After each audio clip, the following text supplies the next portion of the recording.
Hello and welcome to DDOCast episode 671, recorded on April 3rd. I'm your host, Patrick. With me this week, we have Epic coming back. Hey guys. Welcome back, sir. Thank you. Yeah. This is going to be one that's going to be totally up your alley, with talking about a raid that you guys really dove into. We'll get into that in a little bit. This week's screenshot, Valhana's Pixie Familiar Mustard Seed contemplates the nature of the universe in the 538th screenshot of the week.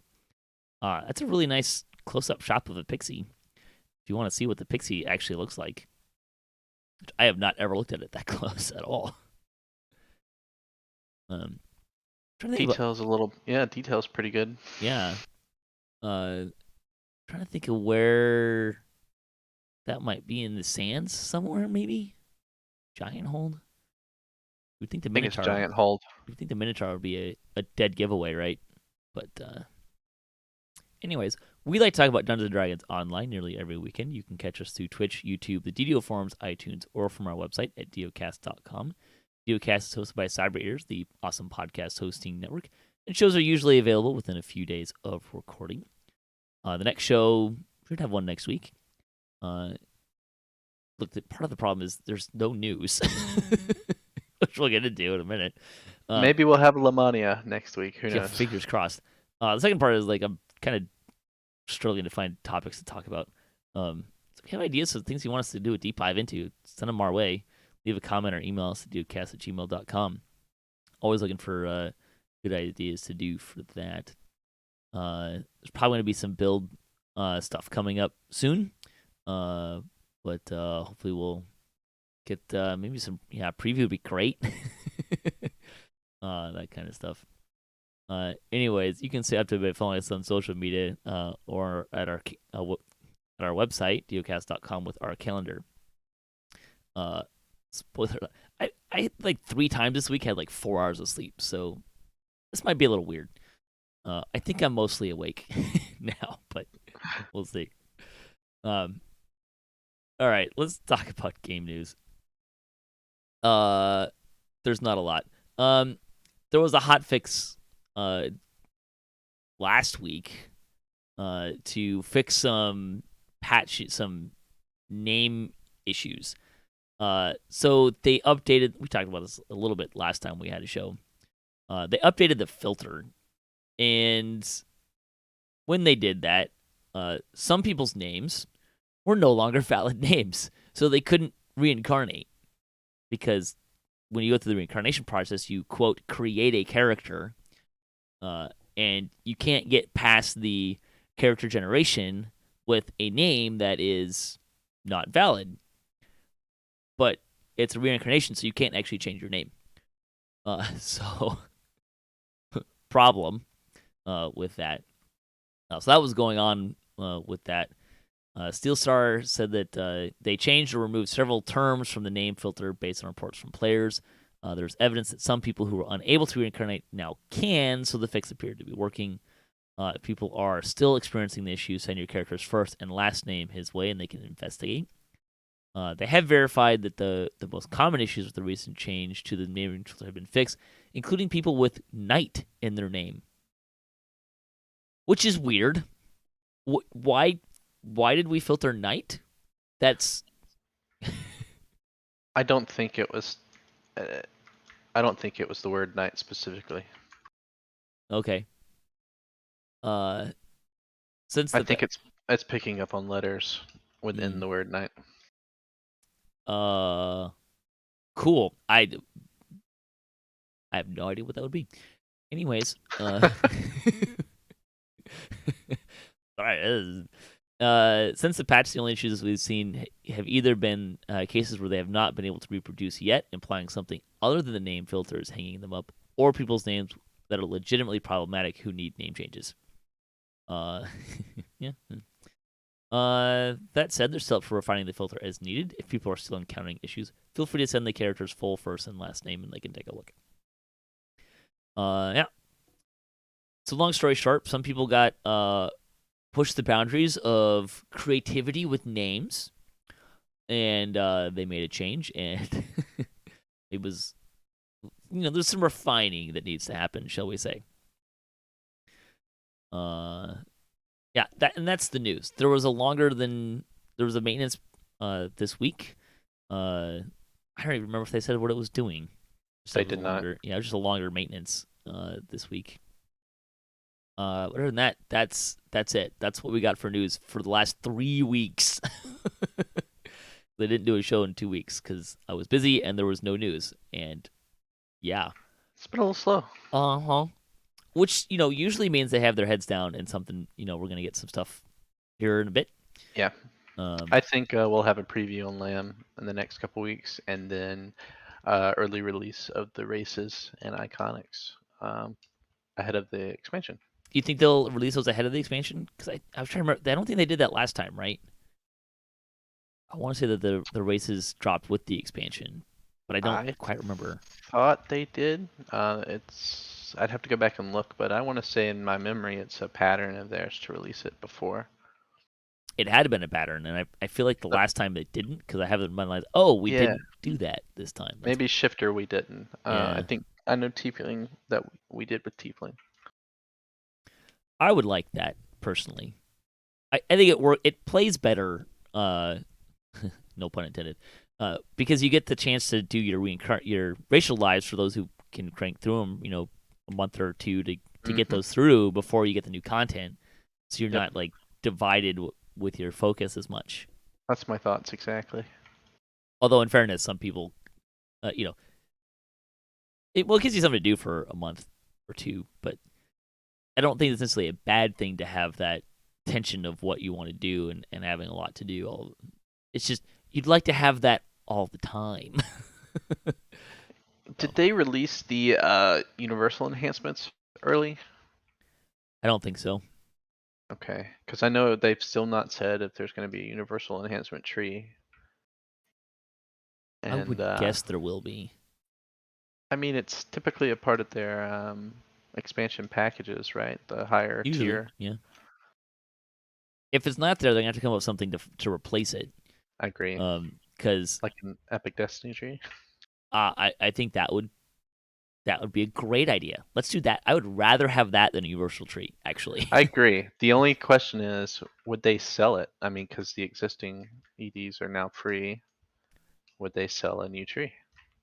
I think so. It would not shock me if part of the work that they did with revamping Epic Destinies is to make it so that they could have some that are like, here's your free ones, your base ones, and then there's going to be some that you'll have to purchase. Totally in line with what I think they could do. Well, I'm fine with that, and Yeah, hope myself that it's a new Epic Destiny tree.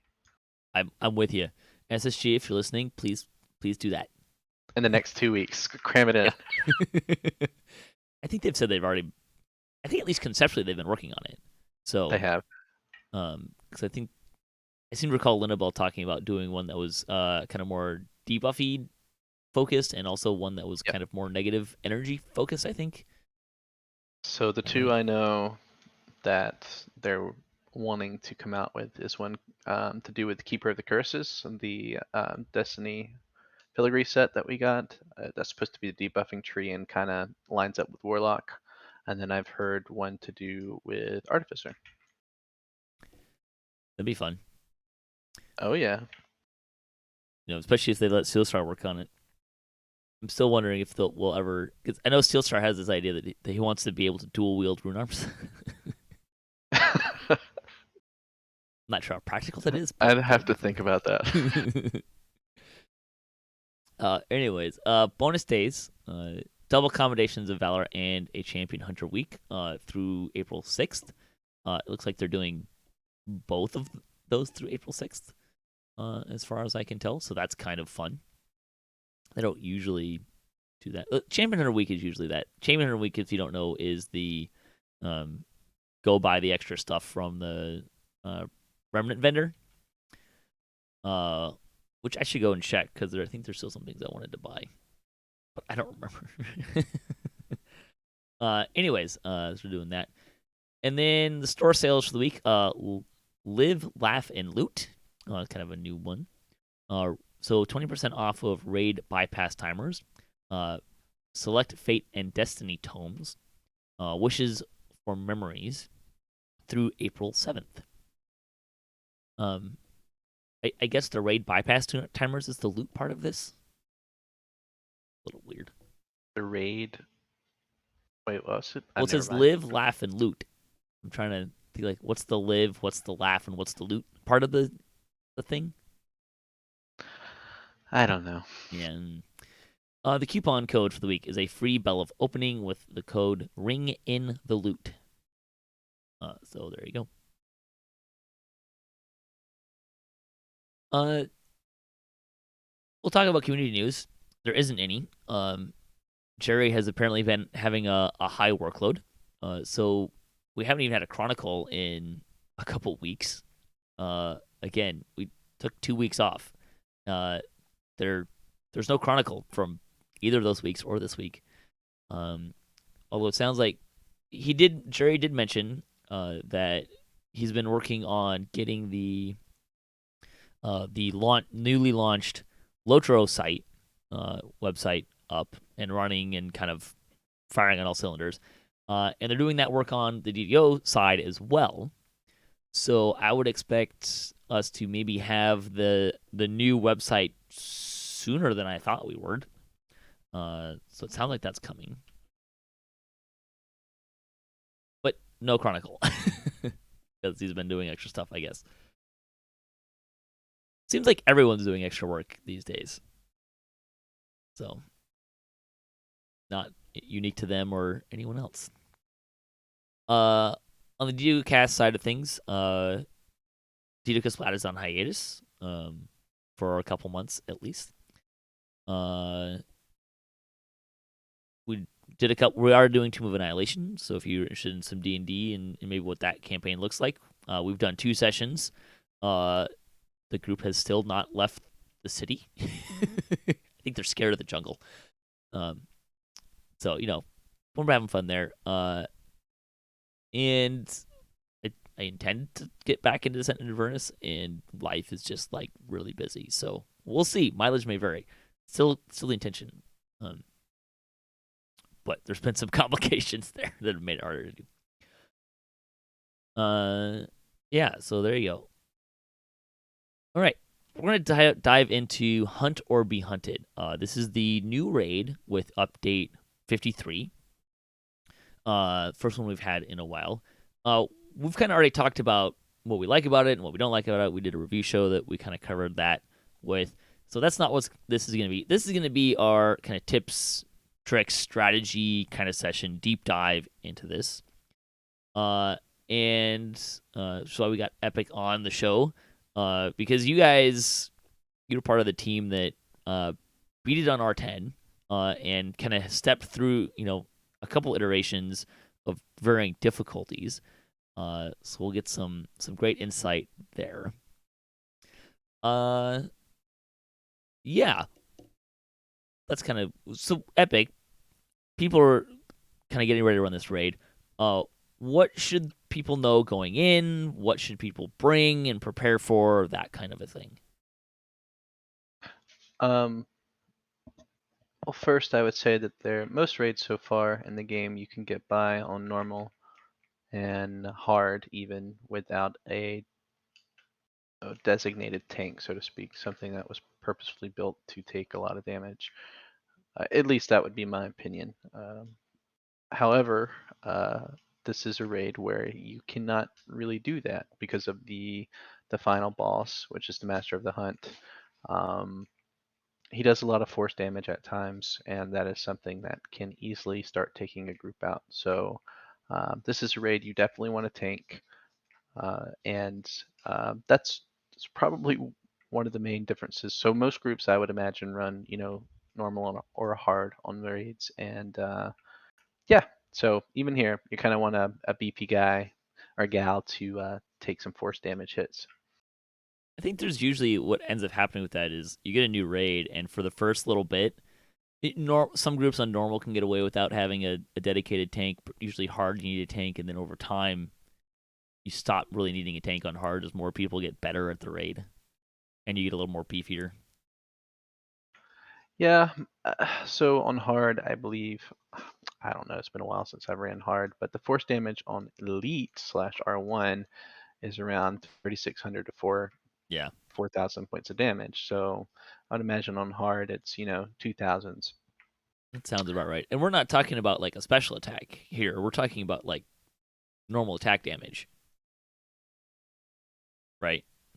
Yeah, that's right. So I mean, some of his abilities do maybe the Stampede Charge ability does force damage as well, but I know his weapon swaps between force and other elemental type damage as he hits you.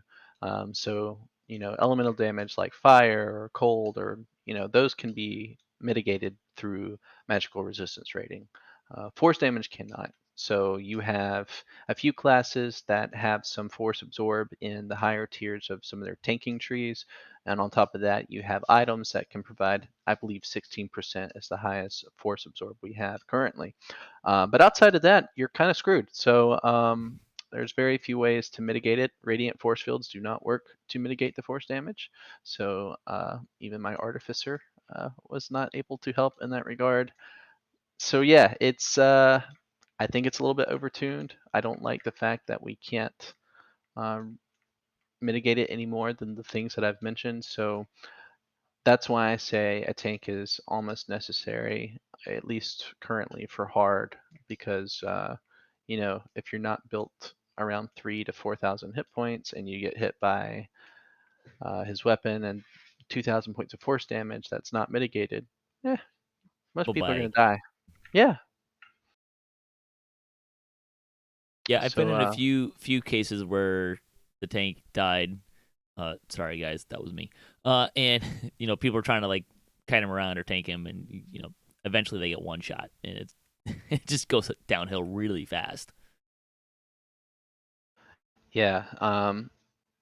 Second thing I'd probably mention about this raid is it is not a jump in and no one has to communicate to each other type raid. And that is because of a mechanic that we call souls. Periodically throughout the final boss fight with the Master of the Hunt, he will call NPCs onto the field. Typically, for 80% of his health, it's going to be 4 to 5 souls.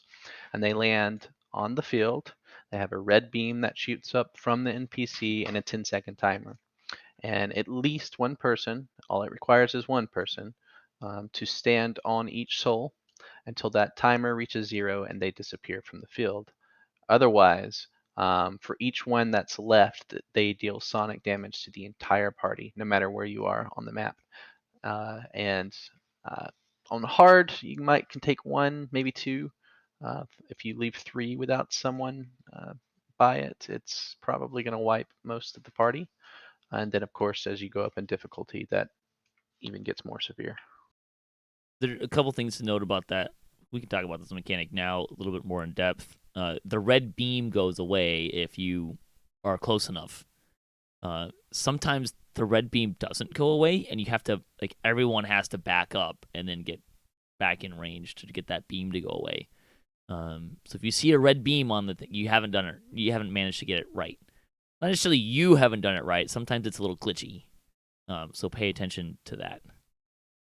Yeah, if it spawns, and I don't know if a soul spawns near an NPC is what does it, or if they already spawn near a player.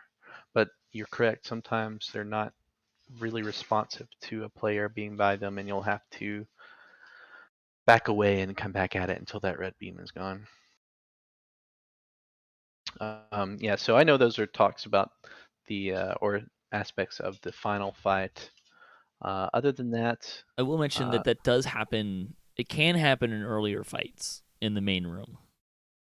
I have oh, seen it it. can. I have seen it during the second boss. I think it takes longer for them to happen, but I have seen it. Okay, well that's news to me. Uh, so it's a mechanic that can happen on at least 2 bosses. It sounds like. Other than that, the final boss fight and also every other fight you'll have in that main area. So 3 total. There's going to be trash that spawns. That includes archers, some white and orange named wolves. Maybe before we get too much farther into this, let's talk about kind of the structure a little bit. So there's a main room uh, that you'll have 3 boss fights in. And then there's 2 optional bosses that are in little side rooms in between the second and third boss. So just kind of a structural heading for some of this that we're talking about. Yeah, so in that main room he's talking about, not the optionals, there's going to be trash all throughout. You can kill them, but they will respawn, so you'll need some solution for the trash. On normal or hard, in my opinion, it's fine just to either kite or kill.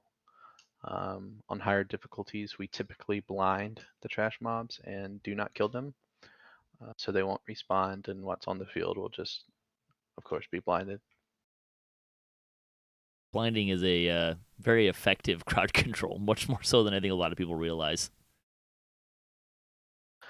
Yes, especially when the mobs do respawn like that. So if you can bring a caster that can blind, that's good. Although dancing orbs work pretty well. I mean, they break, and because they're archers, they don't really move and re-engage with the disco balls.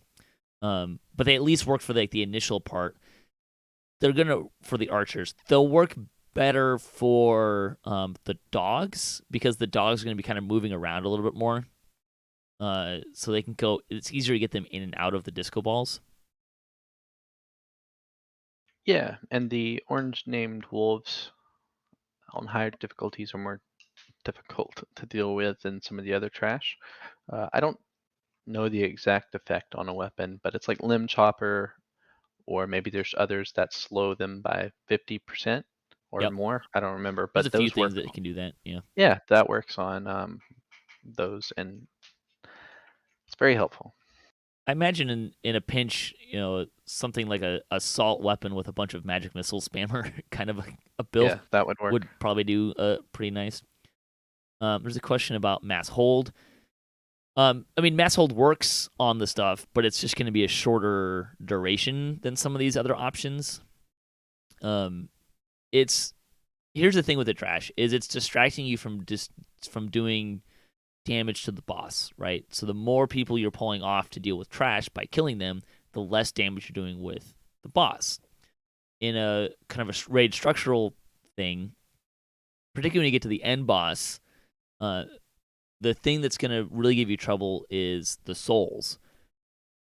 And if you start losing people, you don't have enough people to put on souls, and then the souls kill more people, and it snowballs very quickly.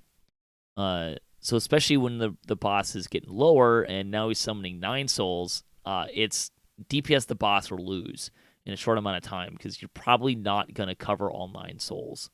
Um, it just gets you're probably gonna lose 1 or 2 people if you're doing it on a harder difficulty. If you're normal, you're probably okay. Hard, I feel like hard groups usually lose 1 or 2 people along the way as trash is depending on how well you're dealing with the trash. Uh, and it kind of becomes a little bit of a DPS race because of that soul mechanic. So the more people you're pulling off to deal with trash, the more problems you're going to have winning that DPS check in the long run.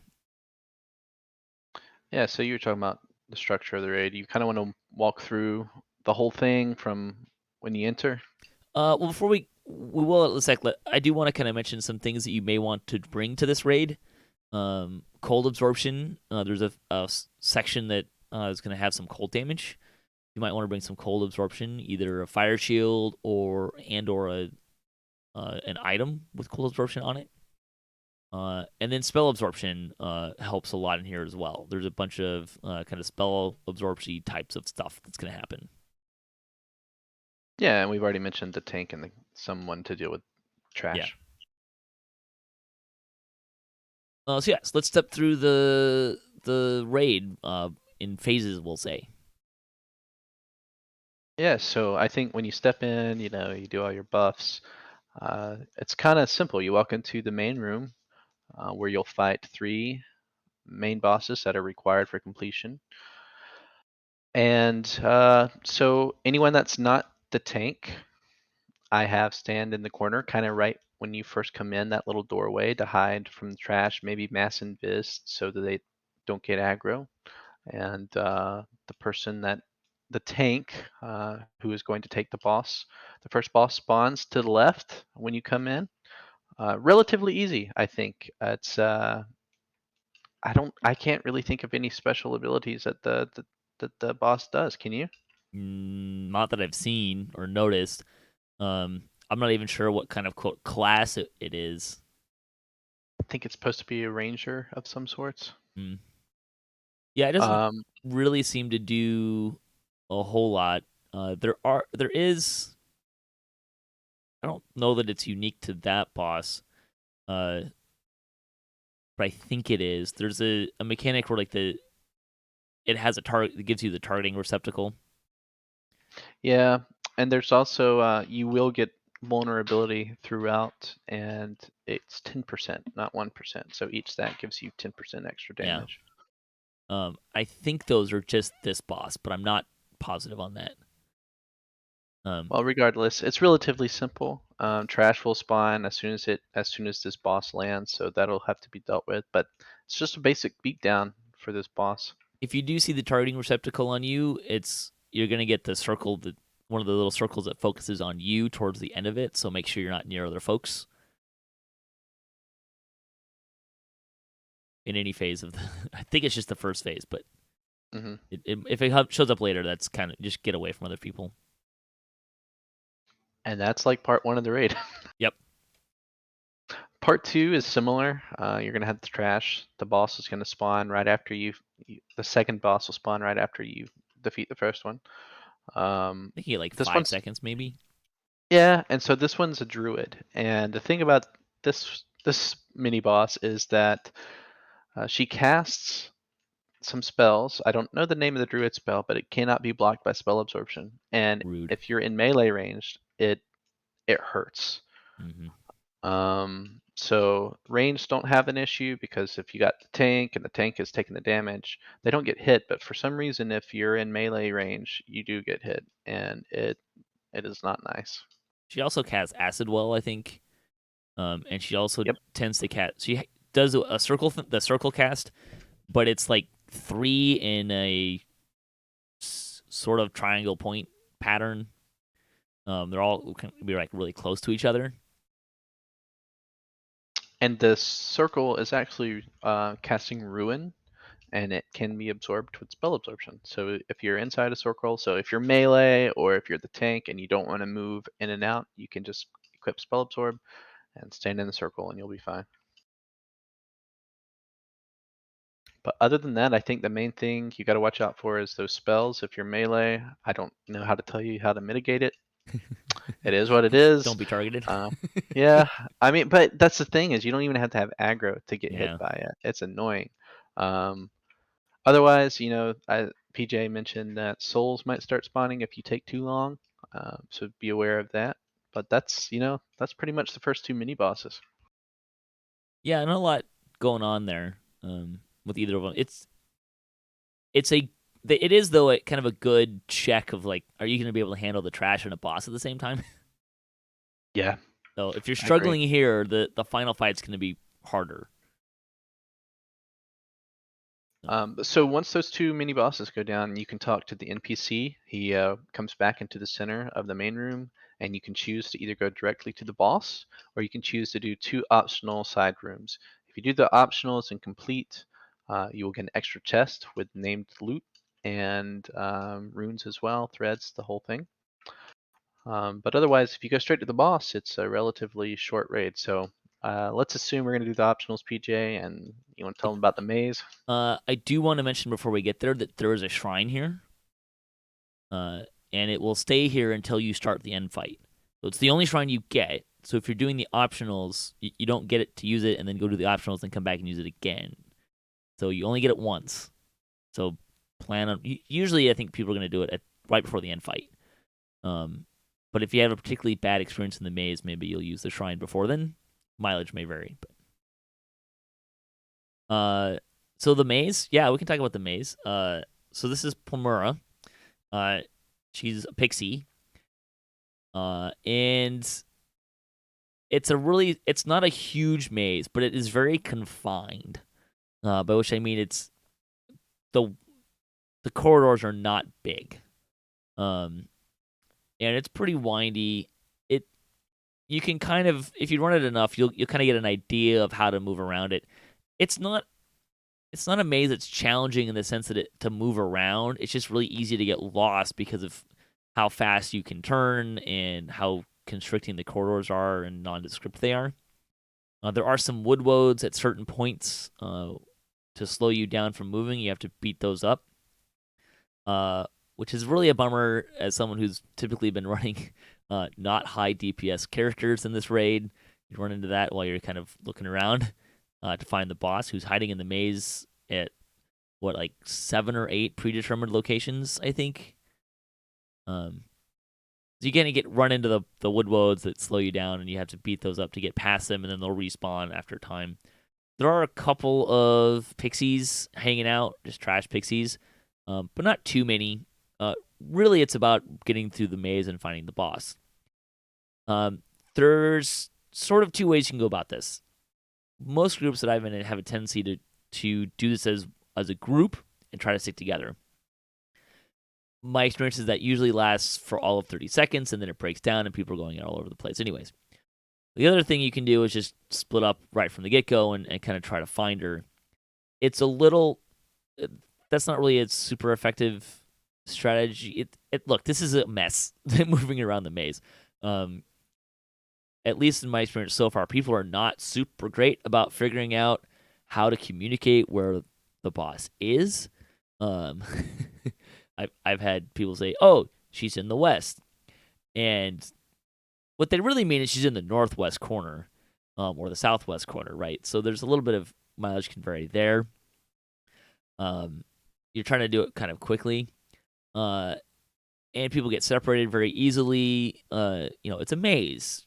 Trying to keep people. And the map sucks. Yeah, it's a terrible map in here. It's really easy to kind of get spread out, and there's going to be someone at the front of the line, even if you're in a group running towards wherever. They're going to get to an endpoint and turn around and run back the other direction.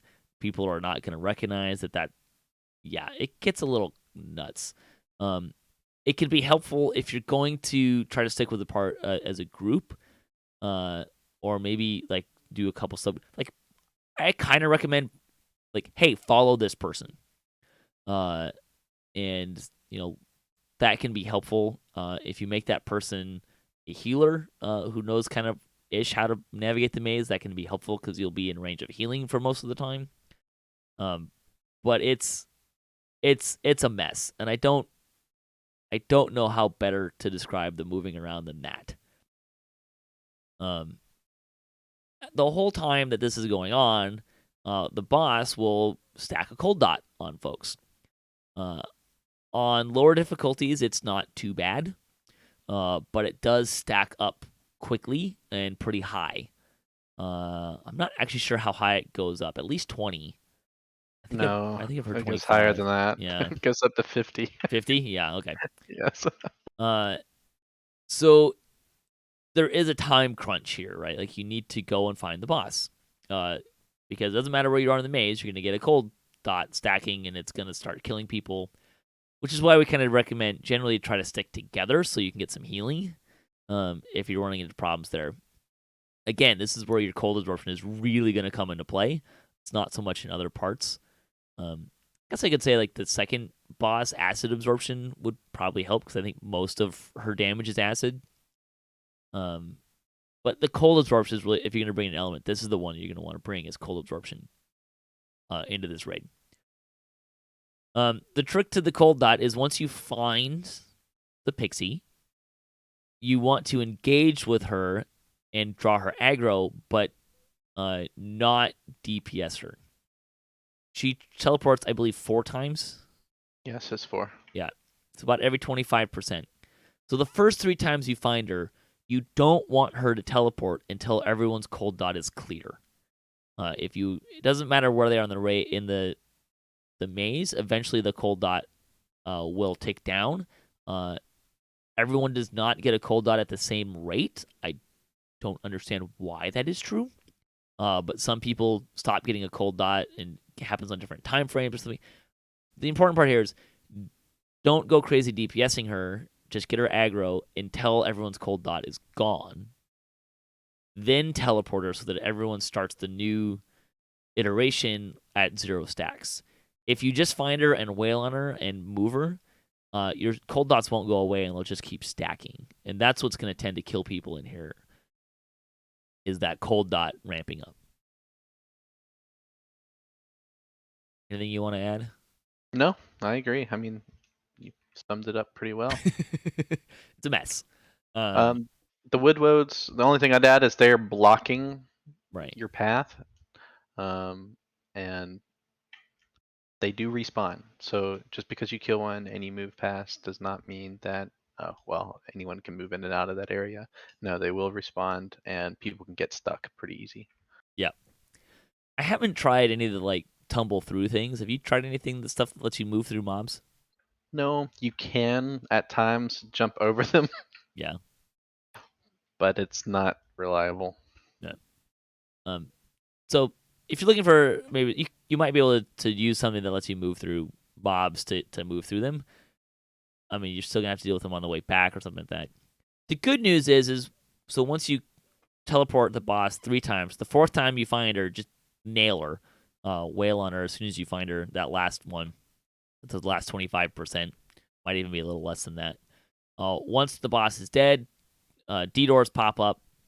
No one control you. You're not allowed to cast D door in here, so these are all safe D doors to take and send you back to the main room, so you don't have to navigate the maze to get out. So that's nice. Do you want to talk about Grix? Yeah, relatively simple um, compared to the maze, but so Grix is just a hunk of HP, and He's a red cap. yeah, he's a red cap, so he does actually do quite a bit of melee damage.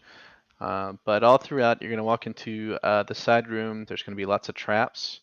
I would not say myself that the traps do just a lot of damage, but you can disable them. I do not think that disables all the traps, but it does disable some. So while you're beating on him, he's going to run throughout the room at times and activate some of these traps. Again, they don't do just a whole lot of damage, so I wouldn't say that you need to, be scared about where you look or where you stand rather. But there's also going to be some harpies that spawn. The thing about these harpies, if they're not dealt with, they get a buff. I believe the buff gives them like 50 melee and ranged power each stack that they have. So it doesn't take but a few seconds before these harpies can start picking off members of your party. So they need to be CC'd or insta-killed or just burst Killed. them down. Yeah. But yeah, so other than that, I mean, he's running around activating traps and trying to kill you in between. And there's not much to say other than that. He does have quite a bit of HP and does quite a bit of damage with melee. Tank is helpful for him. Yeah, tank is Pomera, helpful. tank not needed. Grix, tank wanted. Trapper, I think wanted. I don't think you're right. Like it doesn't tend to do a lot of damage. Once you disable the traps, him activating them does less. I think they don't do as much to you, so they're not that big a deal. But if you just ignore them, like you do have a potential to lose a couple party members here. Depending on even on normal, depending on who you're bringing and stuff like that. So, it's good to bring a trapper and deal with a trap. I think there's 6 boxes. Most groups I've been in have kind of opted to, hey, let's not go crazy here. Just give the trapper, 20 seconds to go do all the traps, and then go to town. That's fine. I haven't noticed that to be super necessary for most of the groups that I'm in on normal or even hard. But I tend to run with, I don't tend to pug a lot of raids these days, so mileage may vary there. But I do recommend a trapper, and I do like that they have something for a trapper to do in the raid. I think that's I always like that as an incorporation. So but it's not There's, it's not a point where you have to have a trapper, I think. I Um, mean, yeah, I but mean, if you're an experienced group, um, I've completed it on R1 without doing the traps, yeah, but um, most groups I've been in have trappers, so that's not yeah. even really a concern. There is something to note that whichever optional you do first, the other one receives a buff, and you can actually see it in their examination bar. I don't know what this buff does, but they get it. Yeah, have we figured out which one we like doing first? I typically do the maze first just because Grix is a beatdown. Right. But I don't know. I don't know what it does. The maze one is kind of more annoying to deal with, and so buffing Promura is kind of makes it sound worse. But if it doesn't actually affect the dot that she's doing, I don't know that it really matters that much. Right. I don't know. Maybe running it more, I'll be able to say, hey, he's squishier or does less Hmm. damage. I don't know. We don't have an advice on that. Pick your poison. Yep. Or one you want to do first. If your group is amazing at doing the maze, do Grix first. I don't know. You don't have any trappers and you're great at the maze, do Grix first. Yeah, I don't think it matters a whole lot in the grand scheme of things, but all right, that takes us to the end fight. Shrine if you haven't, because you're definitely gonna want to before the end boss if you need to. It's the last thing to do. Uh, yeah, the same trash to deal with. I don't think it even spawns faster or anything. It's just the same kind of group of trash. Hmm. Uh, why don't you give us a rundown on the boss? A little more than what we have already. Yeah, so the boss comes down. He starts in the center of the main room, and he's melee. So he's got a few special attacks. He does create circles on the ground, which are greater ruin. So if you have spell absorption, it will absorb that damage. We're gonna put a pin in He that and come back to that. Okay. He does have a special attack where you'll see purple lines on the ground, which is directed towards the person who has aggro, and it kind of looks like a runway. And it spawns phantom steeds that run at you, and I believe it's force damage as well. Can confirm. But okay, well, don't find out because it really hurts. So if you Also, see not it, absorbable by spell absorption. okay. So if you see it towards you, if you're the tank and you see these phantom steed lines, get out of the way. Um, I will note for melee that are standing behind the boss, um, don't be too close when those lines appear because I have seen people get caught in it, even standing behind him. I believe it actually starts behind him. Like Okay, it intentionally starts behind him. well then So if back yeah, up. and I think this is a good point, good time to just kind of talk about circles and these targeting things on the ground that are communicating to you where not to stand because something's coming. Um, get away from them. Uh, mileage may vary depending on the this. Some friends of ours often call them squircles. Um, look, the lines are not precise, shall we say. So don't try to stand just outside. Just give it some space. I think that's a good thing to note. Circles aren't always circles in this game. And that's true of like anywhere that you see those targeting things. Like just be out of them. But other than that, so he's doing, as we said, elemental and force damage on his weapon as he attacks. Elemental damage is not too bad because you can mitigate it with absorbs and MRR. Force damage, we've already been through that, but there's very little that you can do to reduce that damage. So it kind of sucks when the tank gets hit by 2k force damage on hard, or 35 to 4,000 on elite R1. I will say this Uh, this does tend to get a little chaotic here, and we're talking about the damage. Depending on how well you're handling the trash, you may find it helpful to assign a healer to babysit the tank, depending on your party. because they will take some chunky damage. Depending on the quality of your tank, they may need to heal fairly quickly after they take those big shots. Yeah, and I'd also say we mentioned blinding the trash. So if you're a caster or you know a caster, Contagion, I think it's a level 3 or 4 spell, has an option in there to blind a mob. Pick that up. It's a really quick cast, and you can blind all the archers and some of the dogs and tell everybody, do not kill the trash.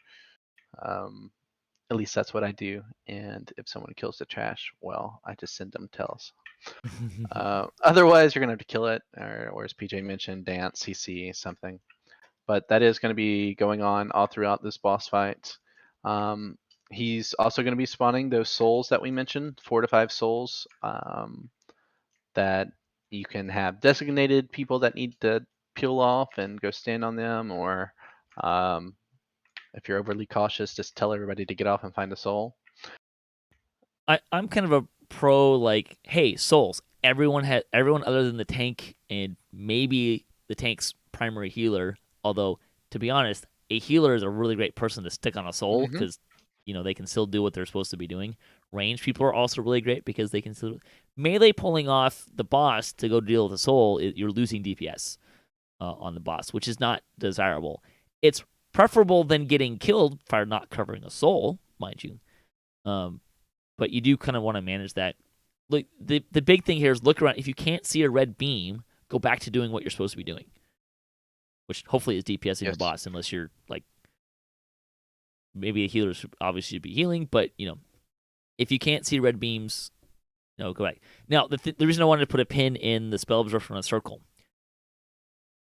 you will find that the circles will end up on souls. So someone with spell absorption needs to go there because otherwise you're in a rock and a hard place. Because if that the circle goes off before the soul triggers, well, you just died. But you need to cover the soul, so that can be really spell absorption is really critical here for that reason.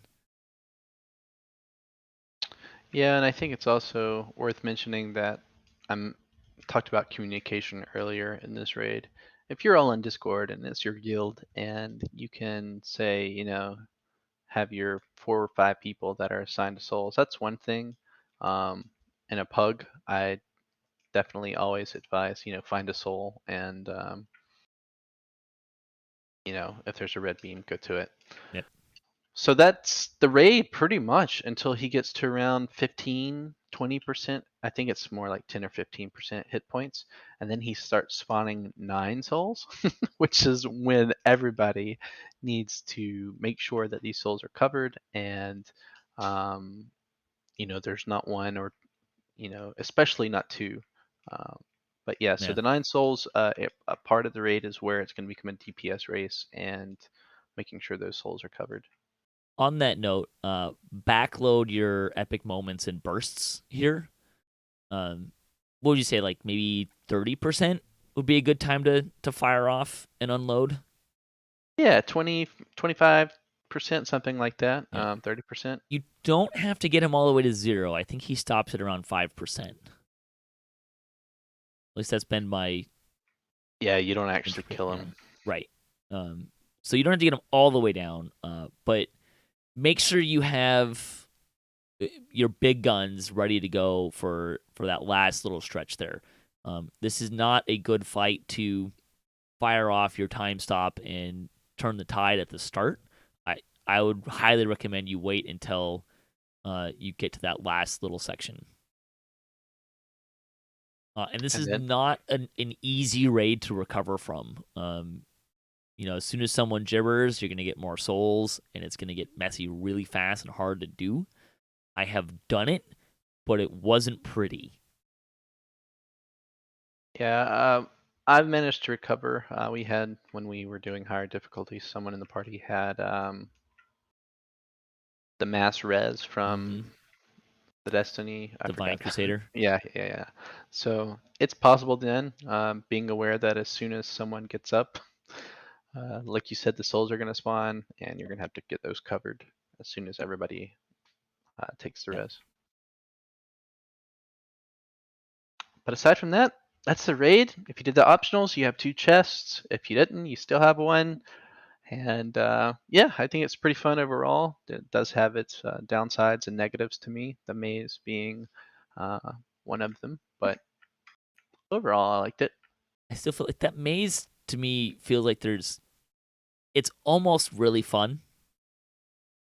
Like in concept, I like the idea, and there's just something about it that it just doesn't quite land.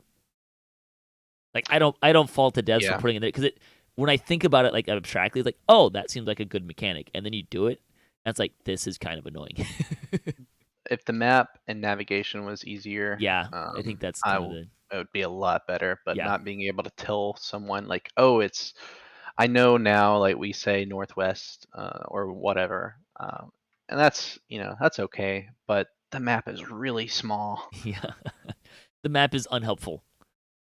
It's entirely unhelpful. Yeah, I almost wish they had markers on the map that was like A, B, C, D, or something like that, so you can say she's at A, or I guess you could drop Bixby hands at different places, you could, but but that requires you to get there yep. first. In other games, they allow players to put markers like that down on the map or on the Mm, field itself, and that would be helpful. yes, I agree. Great. The good news is this raid's pretty short. I think even if you do it in the optionals with a solid party, looking at maybe 15 minutes, probably more like 10 if you're kind of well-oiled machine. So it's not. Yeah, and if you have your group that you do it with every week, you can even split up and take the optionals at the same time. Mm-hmm. There is, I will say from my experience, like, and this seems to be kind of a normal thing these days with raids. The jump to normal to hard, like it's significant, but it's not bad. When you're going from hard to elite or R1, it's much more noticeable. Um, so I would say that if you find yourself having being able to do hard reliably on other raids, some of the other newer raids like Dryad or Lord of Blades, Vision Destruction, and that kind of stuff. Uh, if you can do hard there, I think you'll be okay doing hard here. You might struggle a little bit as you kind of learn the mechanics and get better at them. But I think if you can do hard there, you can do hard here. I think same general thing with R1. It feels about the same step to me, at least when those raids came out. I would agree with Lord of Blades. I think Dryad is a touch easier That's probably mechanic true. wise. But if you can do R1 Lord of Blades, you, with some practice, will be able to do R1 Hunter be Hunted. Yep. Anything else you want to mention? I think we covered most of it. No, I think yeah, that's pretty much the raid. Yep. Well, thanks, Epic, for joining me today. Thanks for everyone for listening to the show. Hope you found this helpful. Hope this you picked up a few things here, help you out with the raid. Thanks to all the other folks who contribute to DDOCast and to San Diego Games, Wizard of the Coast, and his Cyber Ears for hosting in the podcast. If you'd like to support the show, you can visit our website, DDOcast.com, or you can support us on Patreon. If you have a DDO-themed webpage or you Twitch DDO and you'd like to be featured on our website, you can email us at ddocast@gmail.com. You can also hit us up at DDOcast.com for show notes, MP3s, our calendar, previous shows, and other fun stuff, including tabletop adventures.